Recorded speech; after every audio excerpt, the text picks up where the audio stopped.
வணக்கம். நமக்கு எண்கணி ஞானத்தையும் வித ஜோதிட ஞானத்தையும் ஆன்மீக ஞானத்தை வழங்கிய அனைத்து குருமார்களுக்கும் நன்றி. என்ற அதே வேளையில் இது ஒரு ஜோதிட விளக்க வீடியோ விருப்பமில்லாதவர்கள் கடந்து போய்விடலாம். இன்றைக்கு ஒரு வித்தியாசமான ஒரு டாபிக் பேசலாம் அப்படின்னு. என்ன டாபிக் அப்படின்னா, மறைவு ஸ்தானங்கள்.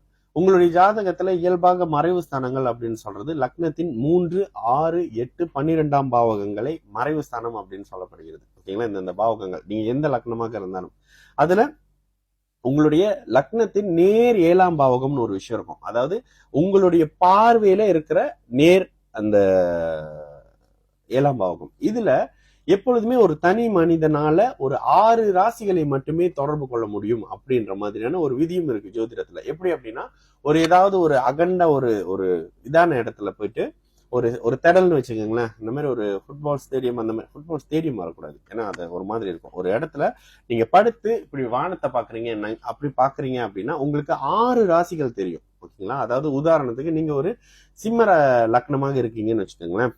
உங்களுக்கு முன்னுக்கு இருக்கக்கூடிய, உங்களுக்கு அடுத்து இருக்கக்கூடிய கன்னி, துலாம், விருச்சகம், தனுசு அண்ட் இது வரைக்கும் மகரம் வரைக்கும் உங்களுக்கு முன்னுக்கு இருக்கிற அமைப்புகள் அப்படின்னு வந்துடும். அப்ப இது நேரடியா நீங்க பாப்பீங்க. உங்களுக்கு பின்னாடி இருக்கிற ராசிகள்ன்ற பட்சத்துல அந்த மீனம், மேஷம், ரிஷபம், மிதுனம், கடகம் இதெல்லாம் வந்து உங்களுடைய பார்வைக்கு பின்னாடி இருக்கும். இது உங்களுக்கு புரியணும்னா ஜோதிடத்துல உங்களுக்கு கொஞ்சம் அடிப்படையான நாலேஜ் இருக்கணும். கொஞ்சம் குழப்பற மாதிரியான விஷயம் தான் இருக்கும். சரி, அடுத்ததாக லக்ன ஒளி படக்கூடிய இடங்கள் அப்படின்னு ஜோதிடத்துல சில விஷயங்கள் சொல்லி கேள்விப்பட்டிருப்பீங்க. லக்ன ஒளினா என்னது? ரொம்ப அவ்வளவு கஷ்டம்லாம் இல்ல. சூரிய ஒளி நல்ல ஒரு உச்சி சூரியன் அடிக்கும் போது நீங்க போய் ஒரு வெளியே ஒரு இடத்துல நில்லுங்க. எங்கெல்லாம் உங்க பாடியில ஒளிப்படுதோ அதெல்லாம் லக்ன ஒளிப்படக்கூடிய இடங்கள். ஓகேங்களா? அதுல 3, 6, 8, 12ஆவது பாவகங்கள் அப்படின்றது நமது பார்வையில படாத விஷயங்கள் அப்படின்னு வரலாம். இதுலதான் அந்த மர்மஸ்தானம், பிரைவேட் பார்ட் இதெல்லாம் வரும். ஏன்னா நேரடியா வெளியில சூரிய ஒளி படாத மாதிரி உடனே சன் பாத் இருக்கிறது எப்படின்லாம் கேட்காதீங்க. அந்த மாதிரியான விஷயத்துக்குள்ள வந்துடும். இதுல ஒரு பிளானட் போய் மறையுது. ஓகேங்களா? இதுல நட்பு ஸ்தானத்துல மறையும் போது ஒரு பலன், ஒரு மாதிரி எதிரி அமைப்புகள் இருக்கக்கூடிய வீட்டுல போய் மறையும் பொழுது ஒரு மாதிரியான பலன் இருக்கும். ஒரு எக்ஸாம்பிள் சொல்லணும் அப்படின்னா, மறைவு ஸ்தானம் அப்படின்ற இடத்துல குருவும் சுக்கிரனும் மறைகிறாங்க. இதுல குரு வந்து 6ஆம் இடத்துல மறைஞ்சாரு அப்படின்னா 12ஆம் இடத்தோட தொடர்புல வருவாரு. அவர் சில தொழில் அடிப்படைகள்ல உங்களை ஒரு நிரந்தர தொழில் அமைப்புகள்ல வைப்பாரு. ஓகேங்களா? அப்ப தொழில் வருமானம் சார்ந்த அமைப்புகள்ல இருக்கும். லக்னாதிபதியின் ஒளிக்கு ஏற்ப. ஓகேங்களா? லக்னாதிபதி ஸ்ட்ராங்கா இருக்கணும். ஆனாலும் அந்த குரு மறையக்கூடிய இடம் வந்து அதிநட்பு ஸ்தானமாகவோ, அதாவது சிம்மமாகவோ அல்லது விருச்சகமாகவோ மேஷமாகவோ இருக்கிற பட்சத்துல பலன்கள் ஜாஸ்தியா இருக்கும். ஏன்னா நட்பு ஸ்தானத்துல மறையிற பிளானட் எப்போதுமே கெடுதலை பண்ண மாட்டாங்க. ஓகேங்களா? நட்பு ஸ்தானத்துல இருக்கிற பிளானட் முடிஞ்ச அளவுக்கு கெடுதல்களை குறைத்து கொள்ளும், அவயோக தசை அமைப்புல இருந்தாலும். ஓகே, அடுத்ததாக புதன் நட்பு ஸ்தானத்துல 6ல 8ல மறையும் பொழுது உங்களுடைய மூளை கிரிமினலா செயல்படும். ஓகேங்களா? உங்களுடைய அந்த என்னது புத்திசாலித்தனம் மறைமுக வழிகள்ல உங்களுக்கு சாதகமாக செயல்படும். ஓகேங்களா? அந்த இதாகவே போயிரும். சூரியன் நட்பு ஸ்தானத்துல மறைகிறாரு அப்படின்னாலும் கூட ஒளி கிரகங்கள் மறையக்கூடாதுங்க ஜாதகத்துல. ஒளி கிரகங்கள் மறையக்கூடாது, ஒளி இழக்கக்கூடாது. ஏன்னா அது தந்தை காரகம், ஆத்ம காரகம், லக்ன காரகம் அப்படின்னு சொல்லிட்டு நிறைய காரக அமைப்புகள்ல வரனால இயல்பாக ஒளி வந்து எப்பொழுதும் மறையக்கூடாது. முடிந்த அந்த ஒளி வந்து பொலிவோடு இன்னும் எக்ஸ்ட்ரா குருவின் தொடர்போடு அப்படி இப்படின்னு இருக்கிறது தான் நல்லது. இது சூரியனுக்கும் சந்திரனுக்குமே பொருந்தும். ஓகேங்களா? இதுல கடக லக்னமாக, இதுல நீங்க மகர கும்ப லக்னமாக இருக்கும் பொழுது அவயோகர்கள் தான். சில இடங்கள்ல அவர்கள் ஒளி பொலிவோடு இருக்கும் பொழுது கெடுதல்களை குறைச்சிக்கிறாங்க. கெடுதல் பண்ணுவாங்க, ஆனா அதை குறைச்சிக்குவாங்க. அவயோகர் தாங்க. அட்டமாதிபதி தான். இதுக்கு நேற்று நைட் ஒரு வீடியோ ஒன்று போஸ்ட் பண்ணிருக்கோம் பாருங்க. அட்டமாதிபதியா தான் வேலை செய்வார். ரிஷப லக்னமா இருந்தாலும் மேஷ லக்னமா இருந்தாலும், அதையும் புரிஞ்சுக்கங்க.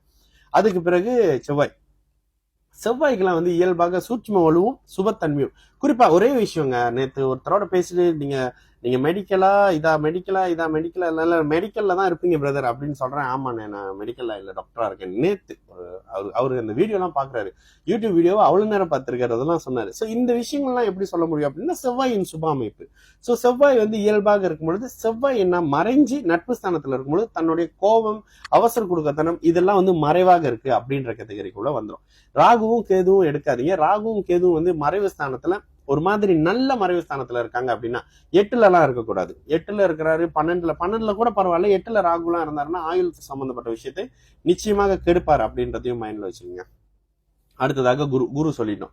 குரு முடிஞ்சு வர்ற சனி இந்த இடத்துல 3, 6, 11ஆம் இடத்துல இருக்கலாம். 12 இருக்கக்கூடாது. 12 ஓரளவுக்கு பரவாயில்லை அப்படின்னா கூட இந்த 3, 6ஆம் இடம் விசேஷமான இடமாக சொல்லப்படுது. அதுலயும் குறிப்பாக இந்த ரிஷப லக்னத்துக்கும் மிதுன லக்னத்துக்கும் அவர் 3ல இருந்தா சுபத்தன்மையா இருந்தோம். ஏன்னா ஒளி கிரகங்களின் வீடு அவரை டிஸ்டர்ப் பண்ணும். அதே ரிஷப லக்னமாக இருக்கும்போது 3வது இடத்துல அவர் இருக்கிறாரு அப்படின்னா அந்த 3வது இடத்தின் அந்த அதிபதி பௌர்ணமி சந்திரனாகவும் உச்சனாகவும் இருக்கும்போது கெடுதல்கள் கண்டிப்பா இருக்காது. ஓகேங்களா? அதே மாதிரி மிதுன லக்னத்துக்கு அவர் 3ல இருந்தாருன்னா இவரு சூரியன் உச்சமா மேஷத்துல இருக்காரு அப்படின்ற பட்சத்துல இங்க கெடுதல்கள் நிச்சயமாக இருக்காது. சுபத்தன்மையாக இருக்கும்போது இன்னும் சூப்பரா இருக்கும். ஓகே, அடுத்து புதன் அந்த நட்பு ஸ்தானத்துல மறையும் போது கிரிமினலா நல்ல மாதிரி யோசிக்கக்கூடிய ஒரு தன்மையும் ஒரு நெகட்டிவான இடத்துல பிடிக்காத வீட்டுல போய் மறைஞ்சிருக்காரு அப்படின்னாக்கா அறிவு மறையுது, அவரோட புத்திசாலித்தனத்தால அவர் மாட்டிக்கிறாரு, பிரச்சனைக்குள்ள வராரு அப்படின்ற மாதிரியான விஷயம்குள்ள வந்துருவோம். அது கேது இயல்பாக இருக்கிற இடத்தை போல செயல்படுவார். இருக்கிற இடத்தை நெகட்டிவ கட்டுக்குள்ள வச்சு பாசிட்டிவ வளர்த்து கொடுக்குற ஒரு கேது. அவரையும் இந்த ராகு கேது புரிஞ்சுட்டீங்கன்னா நீங்க தாங்க உலகத்துல பெஸ்டான ஜோதிடர். மிக முக்கியமாக சுக்கிரன். இந்த சுக்கிரன் இந்த டாபிக் பேசவே சுக்கிரன் தான் காரணம். ஏன் அப்படின்னா இந்த சுக்கிரனுடைய விஷயம் அப்படின்னு எடுக்கும்போது சுக்கிரன் இயல்பாக 3லயும் 8லயும் மட்டும் 100 விழுக்காடு மறைஞ்சிருவாரு. 100 விழுக்காடு மறைவு அப்படின்னா என்னது? முழுக்க அந்த காரகம் அந்த நபருக்கு கிடைக்காது அப்படின்ற மாதிரி இருக்கும். சரி, 100 விழுக்காடு அப்படின்னா எப்படி? 100 விழுக்காடுனா அந்த நபருக்கு சுக்கிரனின் காரகமான பெண்கள், லக்ஸரியான விஷயங்கள், காமம், காதல் ரிலேட்டடான விஷயங்கள் எல்லாத்துலயும் 100 விழுக்காடு தடை இருக்கு, இல்லைன்னா விருப்பம் இல்லைன்னு வரும் அந்த நபருக்கு. ஆணும் பெண்ணும், பெண்ணா இருந்தா ஆனா இருந்தா பெண்ணுன்னு எடுத்துங்க.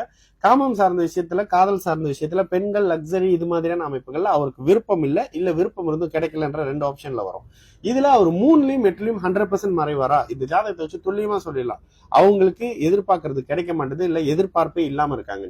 அதுவே 6, 12ஆம் இடத்துல இருக்கிறாங்க, அதுவும் மேஷ விருச்சிக வீட்டுல செவ்வாய் சம்பந்தப்பட்ட இடத்துல 6, 12ஆம் இடத்துல இருக்காங்க அப்படின்னா அவங்களுக்கு எல்லாமும் கிடைச்சிட்டு இருக்கு. மறைமுகமா ரொம்ப ஜாலியா பல வழிகள்ல விஷயங்கள் கிடைச்சிட்டு இருக்கு அப்படின்ற மாதிரி வரும். ஓகேங்களா? இதுதான் இந்த மறைவு ஸ்தானத்துல இருக்கக்கூடிய சில விஷயங்கள். மறைவு ஸ்தானம்ன்றது ரொம்ப முக்கியமான விஷயம். ஏன்னா ஒருவர் மிகப்பெரிய கோடீஸ்வரரா இருக்காரு அப்படின்னா அவருக்கு மறைவு ஸ்தானத்துல இருந்து தான் வருமானம் வந்துட்டு இருக்கு அப்படின்னு அர்த்தம். ஓகேங்களா? நேரடியாலாம் நம்ம எல்லாருமே இங்க சுந்தர் பிச்சை இல்ல கோடிக்கணக்கில் நேரடியாக சம்பாதிக்கிறதுக்கு. அப்ப இது மாதிரியான வழிகள். இதுல என்ன விஷயம் தெரியுங்களா? இந்த நானும் ஏதாவது கமெண்ட் பண்ணுவேன் அப்படின்னு கமெண்ட் பண்றவர்கள் மத்தியில சில ப்ரொஃபஷனல்ஸ் இதை பாக்குறீங்க, உங்களுக்கு புரியுது நான் என்ன கன்வே பண்ண வரேன் அப்படின்றது உங்களுக்கு ஆக்சுவலி புரியுது. ஓகேங்களா? ஆக்சுவலி இந்த மெசேஜ் எல்லாம் நான் என்ன சொல்ல வரேன் அப்படின்றது ப்ரொஃபஷனல்ஸ்க்கு எல்லாருக்கும் புரியுறது எனக்கு சந்தோஷமா இருக்கு. ஏன்னா நீங்க ஏதோ ஒரு விஷயத்தோட ஒப்பிட்டு பார்த்துட்டு தான் வரீங்க, உங்களோட அதை வச்சு பாக்குறீங்க, இது சரியா வருதா, இது சரியா வரமாட்டுதா, என்ன போய் சொல்றானா, கரெக்டா தான் சொல்றானா அப்படின்ட்டு. இங்க ஜோதிடத்துல ஏதாவது ஒரு விஷயம் தப்பா போச்சு அப்படின்னா ஒரு பொது வெளியில நான் மன்னிப்பு கேட்க தயங்கவே மாட்டேன். ஏன்னா நான் அந்த மன்னிப்பு நான் கேட்கறதுனால இன்னும் அடுத்த கட்டத்துக்கு என்னோட மூலையை நான் வாழ்த்துக்குவேன், ஜோசியத்துல மட்டும். ஓகேங்களா? அப்ப ஜோதிடத்தை ஜோதிடமாக மட்டும் புரிஞ்சுக்கோங்க. இந்த மறைவு ஸ்தான விஷயங்கள் தான். மறைவு ஸ்தானத்தையும் லக்னாதிபதியின் பலத்தையும் ராகு கேதுவையும் பிடிச்சிட்டீங்க அப்படின்னாங்க நீங்க தாங்க பெஸ்ட் ஜோதிடர். உலகத்துல யாரும் அடிச்சுக்கவே முடியாது. அந்த விஷயத்துக்கு நீங்க கொஞ்சம் உங்களோட சுத்தி இருக்கிறவங்க, உங்களை சார்ந்தவங்க, உங்களுடைய ஜாதகத்துல நடந்த சில குறிப்பிட்ட விஷயங்கள் இதெல்லாம் வச்சு செக் பண்ணி பாருங்க. உங்களுக்கு கொஞ்சமாக புரிய வரும். சரிங்களா? நல்லது நடக்கும். எல்லாரும் நல்லா இருப்போம். வணக்கம்.